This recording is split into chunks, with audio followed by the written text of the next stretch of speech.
It's an absolute tragedy. And there is an argument, Amala, that no one could have done anything to stop something quite like this, because it's been a freakish set of circumstances of a Santa Ana wind, which anyone, as I say, if you live in LA long enough, you know all about the Santa Anas. They come like the Mistrals in France, and when they come, you wake up and you a lot of howling wind, and your garden's covered in crap, and we're all used to it. What's different here is the winds were at 100 miles an hour. That's hurricane force winds, and it coupled with a fire. And when you have 100 mile an hour winds blowing across a city with a fire, it's a perfect hellish storm. So let me preface this by saying, you know, it may be nothing could have stopped this from doing what it did. However, I think you have a view, contrary to what Mark said, that DEI and wokeness have played a part in the failures here. What do you say about that?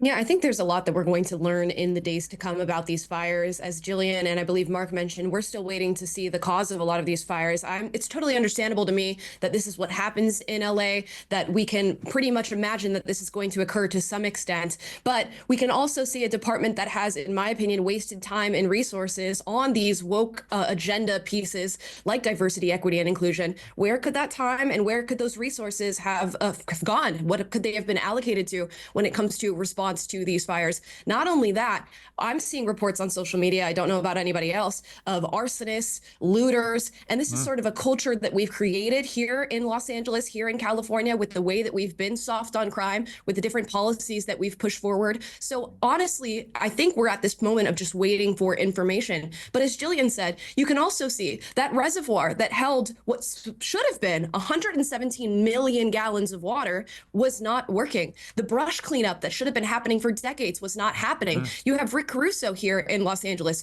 who was running for leadership. He managed to save his land, his properties, and he did so through proper planning and being proactive. So what could we have done in this city? Probably a lot. Yeah.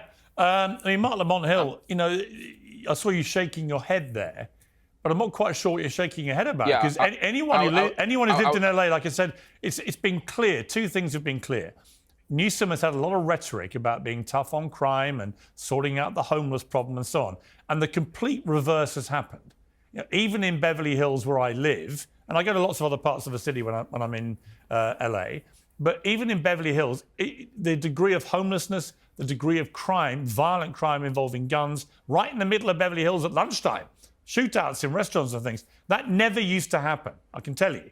It was never like it is now. So there's no doubt to my mind that when Amala says what she said there about issues like the crime increasing and so on, it's indisputable. If you live there, you know it.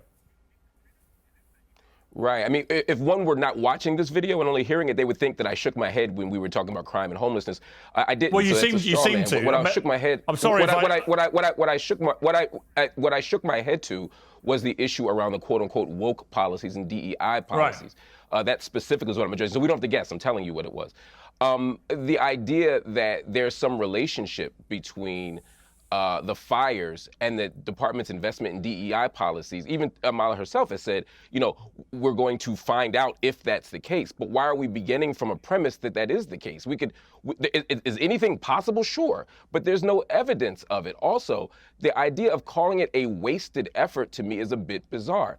As I'm sure you know, or maybe you don't, I'm talking to the audience, not you two in particular, the department had a significant problem with sexual harassment. The department had a significant problem with racial discrimination. It's acknowledged that. The department had multiple firefighters sue. The department acknowledged that they were overrepresented by white men and underrepresented by other groups. And to be clear, that's a statistical analysis. That's not a subjective assessment. It's not a moral judgment. I'm saying they're overrepresented demographically. So in light of that, my question would be, if you don't think they needed an inclusion or equity initiative, how should they have responded? This is to Amala. How should they have responded to the proven cases of discrimination, sexism, and harassment that were happening in the department? What should they have done instead of having an initiative? Okay, well, fair enough. Amala?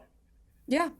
Sure, I can answer that. Yeah, when we're looking at those cases that you've just spoken about, sure, we should hear out every single case of sexual harassment and discrimination, especially if we can prove that it's on the basis of race, or we can prove that there is ill intent within a department. Now, that's not what's being articulated by the LAFD. They are saying that they are looking specifically for people of certain races, of particular gender backgrounds, and we should be moving towards a race-neutral future. If you want people to be judged on the content of their character, of their abilities, their intelligence, their strength, which is very important when it comes to the fire department, you should do exactly that. It has nothing to do with whether or not you're a woman. It has nothing to do with your race. And as we saw that assistant fire chief state, she's speaking about diversity, equity, and inclusion through a lens of wanting people who look like her to be in the department, wanting to be able to show up to houses of California residents that apparently look like her so she can serve them better. And she's not really speaking to her capabilities. As she even stated in her own video, she'd be incapable of carrying a man out of a fire. So your articulation of diversity, equity, inclusion is very different from what we're getting. And let's not forget that diversity, equity, and inclusion is based out of critical race theory, which is fundamentally flawed. If we truly want race neutrality and people to be judged based off of their abilities, we should do exactly that.